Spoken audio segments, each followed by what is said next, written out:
Well, I mean, I definitely get like a vague sense of rage mixed with boredom, but what's it about, bud? I don't understand your question. It's about how I feel, and I'm a mysterious genius, so I'm leaving it open to interpretation. Well, sure, but about that. Don't you dare. What? Don't you dare give me a suggestion, or so help me, I'll tilt more towards rage than boredom. Okay, but on a totally unrelated note, dear viewer, what is your poem even about? Now, I don't usually phrase it like this, but it's a question I do ask writers all the time. If I had $10,000 for every time I read a poem that evoked a general mood but left me totally in the dark about what it was actually about, well, then I'd have retired in luxury long ago. And I understand why new poets feel the need to be all vaguely emotional and mysterious. When you're new to poetry, and especially when you've only been exposed to all the centuries-old poetry that we often subject new poets to, poetry feels like an exercise in mysteriously evoking vague emotions. But that's really more about Renaissance English behaving differently from modern English than about some actual requirement of the art of poetry. You can, in fact, just tell us what your poem is about in the poem. Take, for example, the piece Morning by Mary Oliver. Guess what it's about? Yup, morning. It couldn't be less of a riddle if it wanted to. But Oliver goes on in the actual poem to describe salt in a shaker, milk in a bowl, yellow linoleum, and most importantly, the black cat who stretches, laps the bowl clean, and leaps across the lawn. What's the poem about? Well, there's no mystery. There's no vagueness, no generalizations about nothing in particular in order to leave the piece open to interpretation. Are you talking about me now? No, never. You're fine. Better than fine, actually. Morning is a poem built out of specifics, simple, precise descriptions of the stuff that the poem is about. But it's also not just about the stuff. Oliver concludes the piece with the two lines, "I stand in the cold kitchen, bowing down to her. I stand in the cold kitchen. Everything wonderful around me." Yes, it's a poem about mourning and about the speaker's cat, but more than that, it's a poem about the speaker's awe at the cat's ease, the cat's expertise in the world. The simple kitchen is transformed by the morning light and the cat's incomparable presence. Sure, I may be dressing it up a little, but the point is that Mary Oliver is not keeping any secrets from us.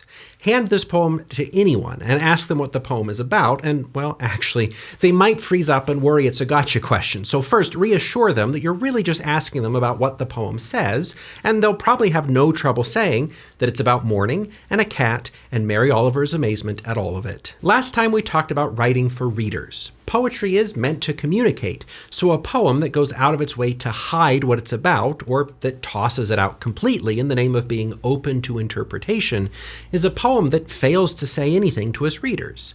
And I hear you, a lot of people have the idea that leaving things vague or open to interpretation is an accommodating thing to do.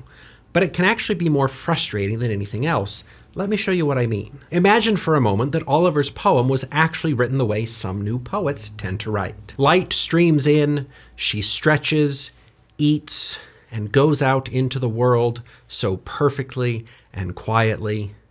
I bow to her. Look at that. We have some emotional tone. Clearly, the speaker is feeling a sense of awe or appreciation, but there's no way to actually know what this version of the poem is about. It doesn't actually tell us anything at all. It could be a poem about how amazed the speaker is at the way their cat moves so naturally and easily through the world.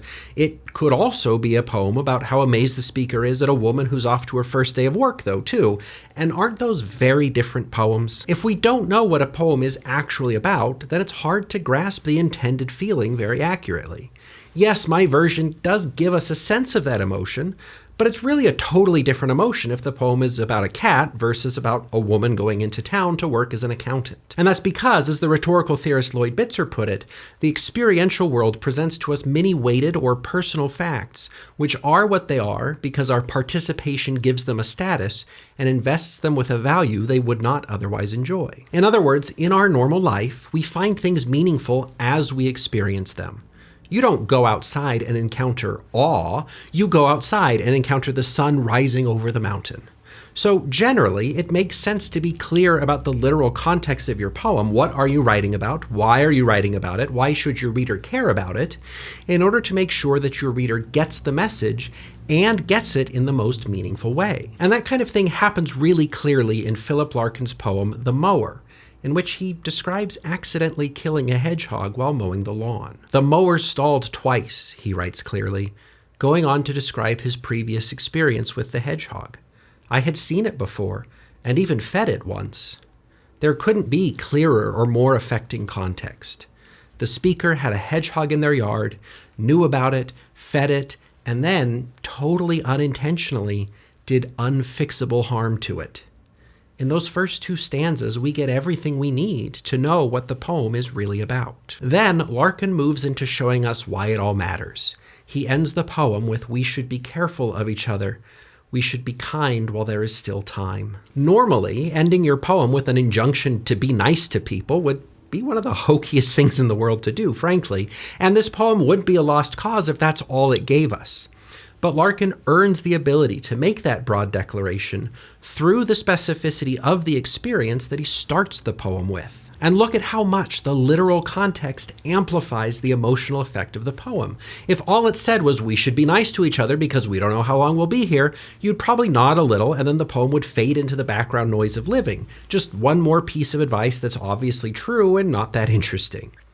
Put that declaration in the context of a man accidentally killing a hedgehog he had once fed, though, of someone convicted by the grave harm he did without meaning to a creature he had a fondness for, and the call to be kind might just echo in your mind for years and years to come, as it has for me. Yes, emotions are important, but emotions gain their importance from their context. Your poem will be more meaningful and more impactful to a reader if you will just let them know what your poem is about. Many, maybe even most poems these days follow this pattern of presenting clear contextual information that gives rise to emotional insight. But maybe you aren't writing from experience. Maybe you really do want to write in order to figure out an abstraction, and that's what Jane Kenyon seems to do in her poem Happiness. This poem isn't, at least not obviously, about any specific real experience. Kenyon isn't writing, like Oliver or Larkin, about something that happened. Instead, she writes that happiness turns up like a prodigal who comes back to the dust at your feet, having squandered a fortune far away. She's relying on a biblical allusion to say that when happiness comes back after having been away, you of course forgive it and welcome it back. But then she corrects herself. No, happiness is the uncle you never knew about, who inquires at every door until he finds you asleep mid-afternoon, as you so often are during the unmerciful hours of despair. These are both clearly made up. Happiness is not literally a prodigal, and I'd bet Kenyon isn't writing about a literal uncle who lands his plane in town and comes looking for you. But both of these little parables create a meaningful experience that helps us to understand the abstractions that Kenyon is trying to communicate. Just how convincing is it to say happiness is seeking you out and will come to you when you aren't expecting it? And how does that compare to dramatizing happiness as a long-lost uncle who's knocking on every door until he finds you? This kind of happiness, Kenyon writes, comes to everyone. Monks, children, dogs chewing socks, clerks stacking cans of carrots, even wine glasses weary of holding wine. Again, more specific, concrete things that make it clear on a literal level what the poem is about, and that in turn clarify and amplify what the poem is about emotionally. No riddles, no mysteries, just clear specifics. And then we get something that kind of shoots the middle in Julie Lakevsky's poem Dandelion.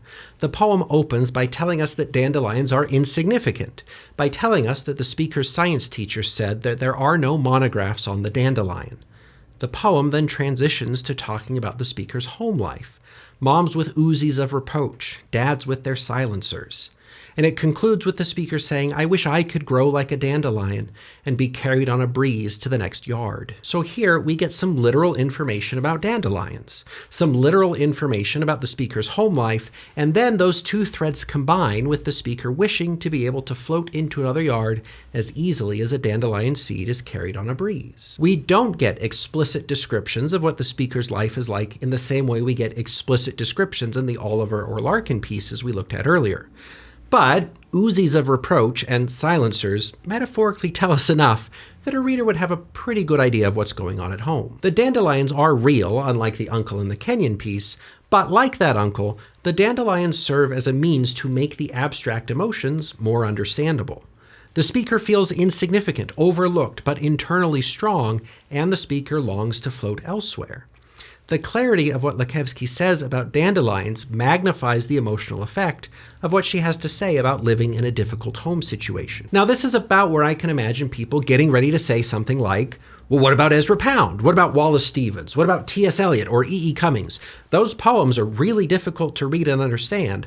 So are you really giving good advice by telling people to write clear poems that straightforwardly tell us what they're about? Well, I'm glad you brought that up, because there are a few things I want to say on just that issue. First, and probably most importantly, there is a difference between clarity and difficulty. They're not on the same axis. A poem can be difficult, but still be clear. There's a difference between the unclear version of the Mary Oliver poem we talked about earlier and a poem that relies on literary allusions and grammatical experimentation that may at first throw a reader for a loop. The first just doesn't actually give the reader any information to understand anything. The second makes them work for it. The simple test, of course, is that the bad poem I wrote earlier keeps all the important information off the page, while a difficult poem may not be immediately clear, but it does put all the puzzle pieces on the page for a reader to work with. I'm not telling you that you can't write difficult poems, but even difficult poems have to be comprehensible without interviewing the poet first. Secondly, though, I'll also remind you that this course is an introduction to poetry. Sure, you can work towards being the next Ezra Pound if you want to, but start out practicing simpler forms of clarity first so you can get really good at it and then be better prepared to deal with more complex material later. Like we talked about in a recent video on the show, yes, there are designers who can make really elaborate and unconventional tables, but even those tables have to hold weight without wobbling.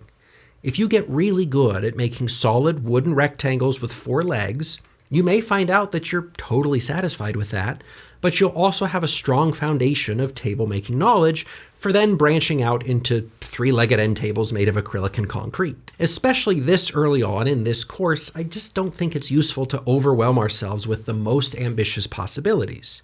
Instead, we're starting simple, as we should. Even if you never write a poem like E.E. Cummings, you can still write meaningful, functional poems like the ones we're reading today. Which brings us third to our guiding principle that a poem should be of service. On that front, Ted Kooser has said, we all know that there are experienced poetry readers who will know your obscure allusions and who have read enough poetry that they are not going to be knocked off their ankles by unconventional grammar and punctuation. The question you have to answer, though, is, where are those readers, and how many of them are out there? The less risky your usage is, the better chance you have to get in touch with a broader audience. See, you and I are here because we like poetry. We have a higher than average interest in it. But most people just don't like it as much as we do. You can say that again. Most people just don't like it as much as we do. That's not what I meant. And because of that, I tend to think that a clear, accessible poem that tells the reader what it's about and why it matters is always a better choice than some obscure, erudite showpiece that drives away more readers than it welcomes in. If our goal is to be of service, the question is about whether you want to lower the barrier of entry to your work or raise it. Do you want more readers or fewer? Do you want to share something about the wild and wonderful experience of being human with someone else, or do you want to show everyone how clever you are? Again from Kooser, a poet who writes poetry that doesn't require explanation, who writes clear and accessible poems, is of little use to critics building their own careers as interpreters. But a clear and accessible poem can be of use to an everyday reader. It is possible to nourish a small and appreciative audience for poetry if poets would only think less about the reception of critics and more about the needs of readers. In my time in higher education, I've met a lot of people who have studied T.S. Eliot, but nobody who reads him recreationally. At the same time, I've met lots of people who love Mary Oliver's poetry, even people who haven't been on a college campus in decades. And for whatever my perspective is worth, So very little. well, we can't all be mysterious geniuses. But I think nourishing the kind of readership Mary Oliver's work has enjoyed in all its accessible clarity is probably where you should set your sights. It's where I'm headed, and it's where this course is headed, so if that sounds good to you, stick around. Besides that, writing poems like that is way more fun than putting yourself through the ringer of thinking you have to write the loftiest, most intellectual nonsense. So just write simply about cats, hedgehogs, dandelions, or clerks stacking cans of carrots. With that, and the principles we've talked about in previous videos, you'll have a strong foundation in the fundamentals, and you'll be well on your way towards being a better poet. Going forward, we'll start talking about finding and sustaining sources of inspiration. But until then, start practicing accessible clarity. Make it easy for readers to know what your poem is about and why it matters. And remember always to be of service.